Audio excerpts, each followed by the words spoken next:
جس طرح آقا علیہ السلام کی ذات والا صفات پر درود و سلام پڑھنا جنت کا راستہ ہے، پریشانیوں سے نجات کا ذریعہ ہے، مشکلات سے نجات کا ذریعہ ہے، رب کو راضی کرنے کا ذریعہ ہے، اسی طرح پڑھنے کے ساتھ ساتھ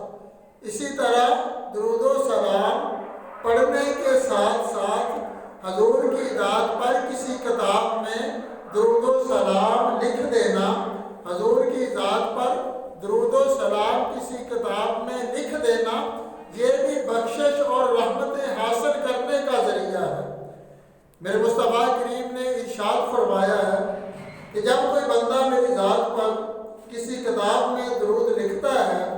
تو جب تک فرمایا وہ درود و سلام لکھا رہے گا، فرشتے اس درود و سلام لکھنے والے کے لیے بخشش کی دعا کرتے رہیں گے کہ جب تک وہ درود لکھنے والے کا درود کسی کتاب میں لکھا رہے گا، کسی رجسٹر پہ لکھا رہے گا،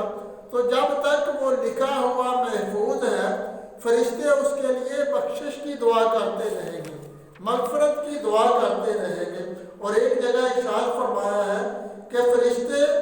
اس وقت تک رحمت بھیجتے رہیں گے جب تک وہ درود و سلام اس جگہ لکھا رہے گا۔ تو سبق کیا ملا